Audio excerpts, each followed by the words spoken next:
We continue with the topic of emotional intelligence. In the previous class, we explained how emotions affect intellect, thought, imagination, and mindset. This means that our positive feelings will lead to positive thoughts, and from positive thoughts will come positive behaviors and positive actions. So, we have the causes, which are the emotions, and the effects, which are the thoughts. And from these effects will arise other consequences, other effects that are the facts. So a normal, ordinary person who is affected by their emotions, feelings, and motivations, 2001, has their thoughts directed, managed, and shaped by their feelings, emotions, interests, and motivations. Therefore, these thoughts will lead them to act according to their emotions. Desire. Think about how to achieve what you desire and act to reach what you want. Hate. Think about how to act to take revenge on what you hate or to get rid of what you hate in the real world and act that way. So we have said that a person who is affected in their actions by their emotions is doomed to failure. And we are going to see some examples. Look, brothers, a person who is stable in their life means they are not an inconsistent person. Every day, they get up and decide whether to go to work or not. This person loses their job because they always look for some excuse to miss work. And there are always many negative emotions. There are events that provoke negative emotions, and these negative emotions will lead you to negative thoughts, negative imaginations, and negative mindset, and that will lead you to act negatively. Do we imagine in a store who greets the customers? So, if the employee uses their intellect and their intellect dominates their emotions, then their intellect tells them that if they want to make money, they must be very friendly to the customers. Therefore, every customer that comes in, this salesperson treats with care, respect, and friendliness, explaining patiently why. Because that way, that sympathetic attitude is driven by intellect, not by interest. Let's look at the opposite. That first person always wins, of course, because they are always friendly and will always make intellectual decisions. In contrast, a person who is focused on their emotions acts. When a pretty blonde girl comes into the store, 2001, or a pretty brunette girl, or a wealthy person comes into the store, they attend to them with a lot of care and friendliness because this person, this salesperson, is interested. When they are focused on their emotions, they act out of ambition, so they provide excellent service. They can also be a teacher or a professor, and they serve a very limited group of clients exceptionally well when they are in a good mood. However, when they are not feeling well, they cannot control their emotions. For example, the night before, they had a fight with their wife, not with their mother-in-law, and then they go to work feeling terrible, fatigued, and lacking motivation. When customers come in, they cannot attend to them properly. It means a person affected by emotions, a person affected by their misfortunes, by their interests. That person has an unstable state, inconsistent. One day they are in a good mood, and another day they are not. One day they are fine, another day they are not. That person will lose many clients and will surely fail. How can we save ourselves? Emotional intelligence, a skill for the intellect to control your emotions, your interests, your tendencies, your habits, and leading you to act correctly and intellectually? Well, let's look at some other examples. I will give two different examples of how feelings and emotions affect our lives. First example, positive example. Look at a day. When you are in a good mood, you have rested well and have positive thoughts and a lot of hope, and these positive emotions will lead you to have even more positive thoughts. They will awaken your initiatives and they will lead you to act in a perfect way. Thank God. Today is a perfect day, and today I am going to act my best.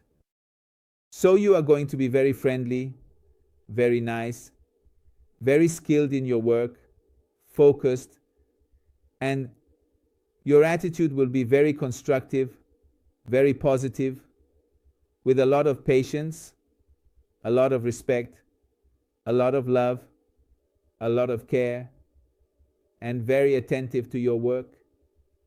You will see everything through a positive lens.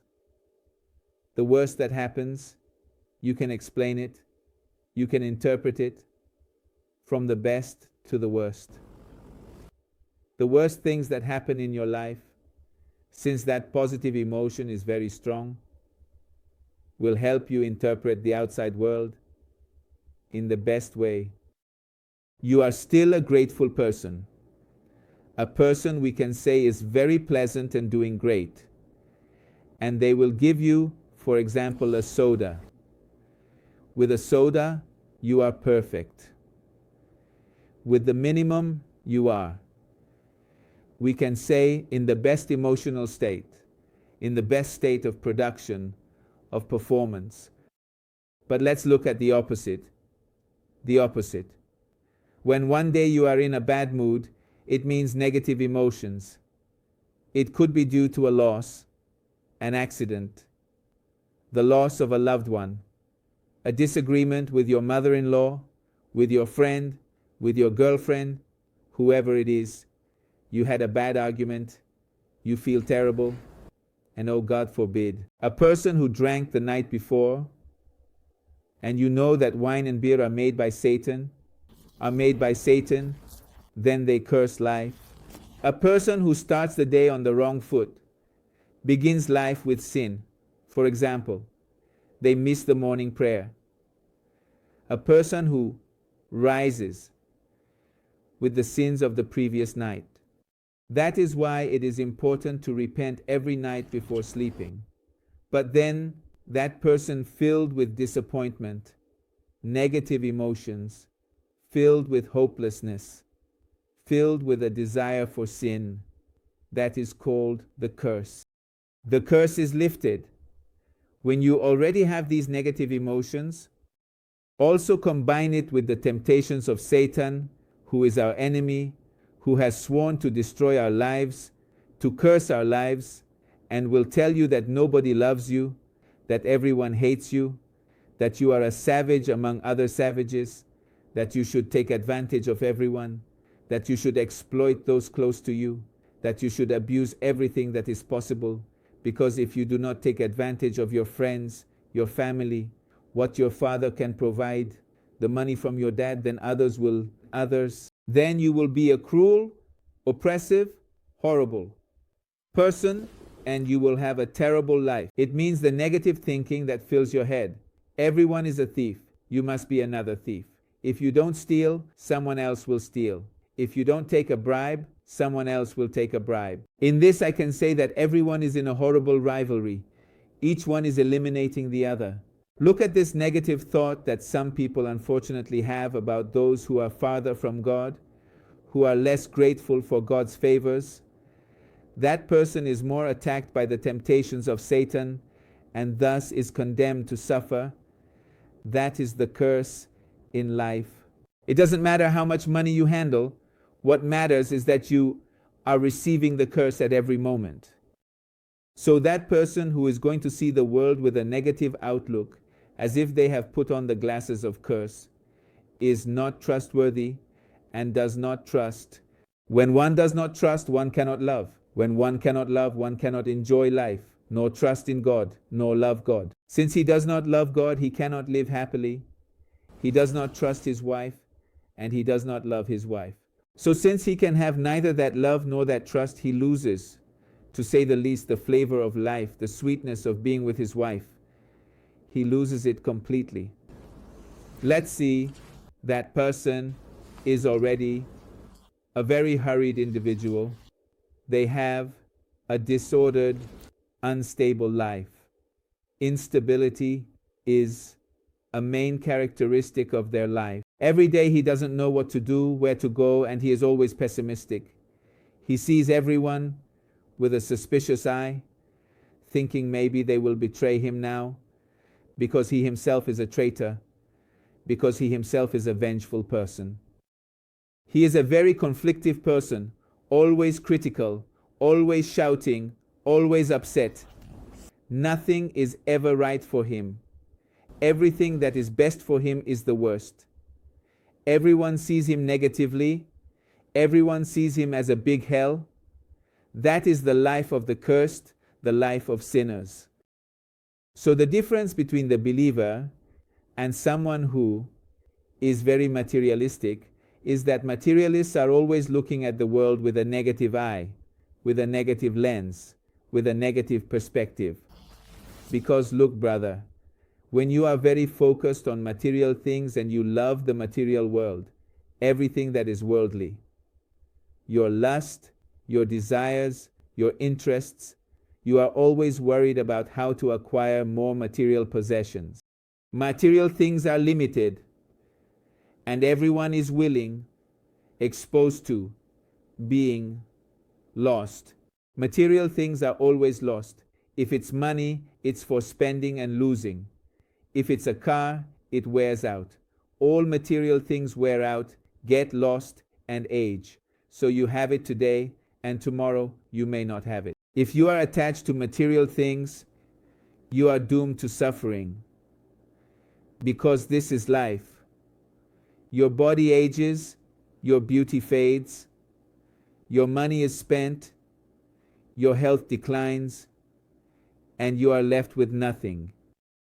So a person who is attached, whose heart is linked to material things, their heart beats to achieve more ambition. Ambition, tup, your lust, tup, I don't know, whatever. Material things. That heart is then suffering. It suffers, it suffers, it suffers. That person who suffers a lot, then loses a lot, always feels unhappy, and always suffers, and is an ungrateful person because they do not achieve what they are seeking. On the contrary, when a person has their emotions and heart solely and sincerely focused on God, everyone will see them as the work of the Lord. The most difficult thing that happens to him, he considers a test of his faith. He says, look, God who loves me, protects me, I trust in him. He has given me this illness. He has put this ruin in my job. He has given me that loss as a test of my faith. If I pass that test, God will bless me more and more. The worst thing one can receive is to be grateful to God, so enjoy life. So a person with faith, with a positive emotion, will have positive thoughts and beliefs, and therefore their attitude will be positive. On the contrary, a materialistic person, someone focused on material things, is always losing material possessions. This person is always distressed, always worried, always suffering, and always ungrateful. That is the life of a curse, the life of sin. That person can never enjoy life, no matter if they are a smuggler, a drug trafficker, or Mr. Trump. How much money they handle, it doesn't matter.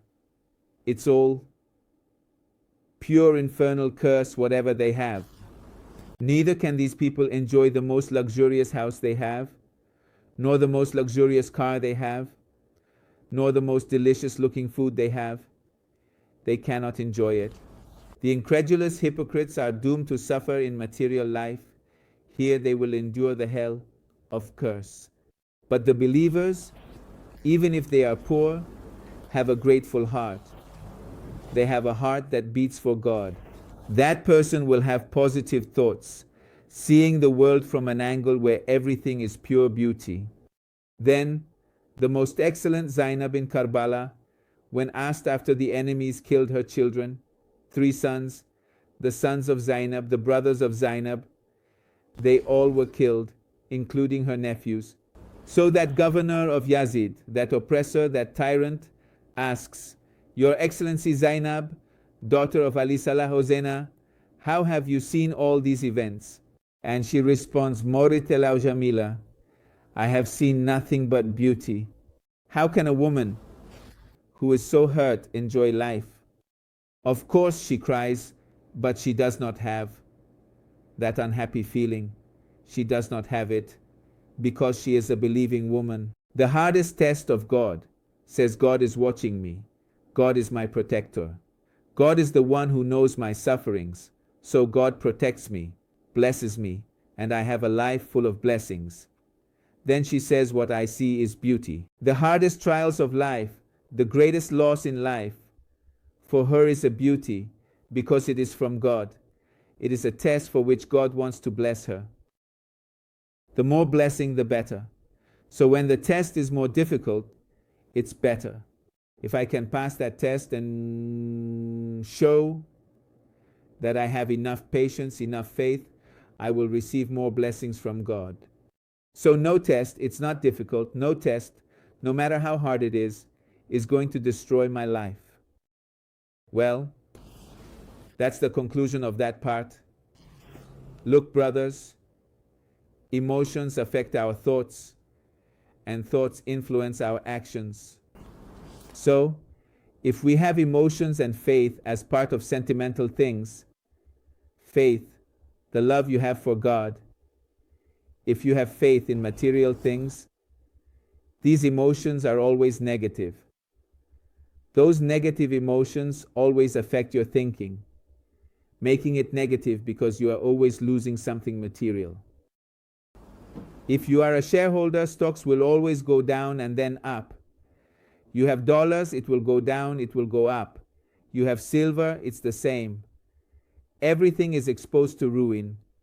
So you are exposing yourself to ruin and the curse of Satan and temptations to ambitions. You will always seek more, and what you achieve is less. When I have more money, more worry. When I have more women, more suffering. When I have material things, the more I have, the more distressed, and the more I suffer. So in your attitude, you are also the most negative, even though you work a lot, you suffer, and you are not grateful. On the contrary, a believer sees emotions as trusting in God, loving God, the overprotective, or rather the superprotective. God who is all-powerful, you trust in Him. The hardest thing you receive, God is watching, it is a test for my faith. The believer is always necessarily elevating themselves spiritually. He is ascending towards God, towards blessings, towards heaven. So this believer never suffers because the hardest thing that happens to them is losing all material possessions. It will be like the prophet Job, who loses his health, loses his wife, loses his children, loses his business. He loses everything because he has a grateful heart. He has a believing heart. That person is ascending towards God, so they are always happy. The example of this can be seen in Imam Khomeini. Imam Khomeini, you will see when he arrives in Iran, is an elderly man, over 80 years old. He does not have health, he has a heart with many problems, among other health issues that many doctors have predicted will lead to his death. And it is unknown when and how he will die, because he is a person with bodily illnesses.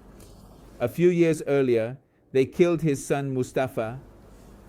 Enemies have surrounded him since the first day of the Islamic Revolution from the US. Even Saddam Hussein, the madman of Iraq, the Ba'athist of the Ba'ath Party, that tyrant of Iraq, attacks by killing the youth. Internally, there are many conflicts caused by the American embassy that will later be closed. Thank God, that axis of evil in our country, Iran, the Islamic Republic of Iran, does not exist. That is the truth. One of the great blessings of God in the Islamic Republic of Iran is that we do not have an axis of evil. The people of the US have no problem. That is the kind of imperialist government that seeks to dominate the world. And that ambitious disease of expanding the territory and having more material possessions when they are already going to form it in the Middle East. In the western part of Asia, it will be Israel. In another part, it will be ISIS. In another part, it will be US military bases. All in search of more problems, more bombs, more wars, more blood. That person is viewing the world in a negative, violent way. They cannot love their neighbor. Look, this person is always worried. You see, that comes from a lack of faith. So, in thought, it allows killing other human beings. How can this be? That is the most sacred. Faith means to worship God, obey God, and serve others. How can it be that a supposedly believing human being is hypocrisy? It is hypocrisy. No faith justifies the shedding of the blood of believers, of human beings. The defense is fair, that's another matter.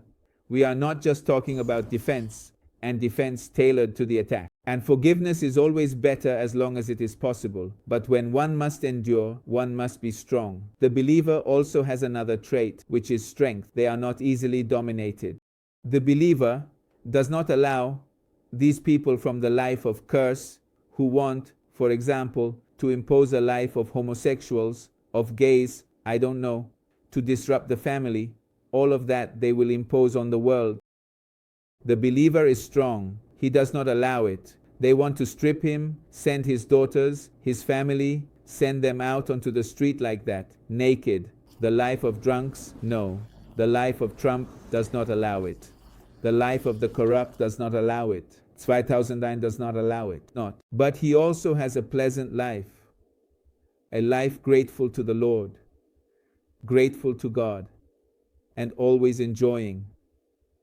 And concluding with that law of the sacred Quran that says, of course, that the closest friends of God never have sadness for what has happened to them.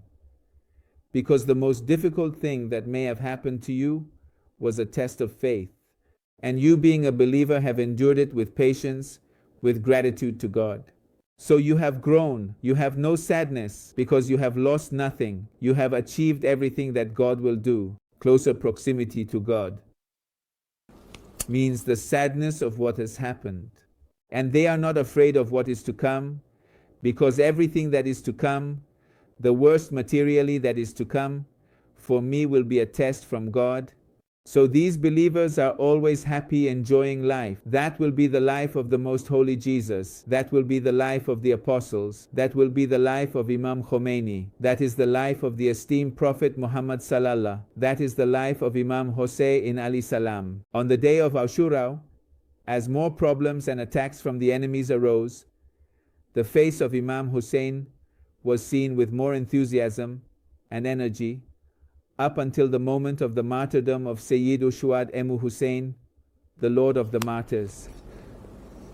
Peace be upon you, Abba Abdullah. May God's blessings and peace be upon Imam Hussein. Peace be upon him. That is the way. Peace be upon you and the mercy of God and His blessings. May the peace and blessing of God be with all of you.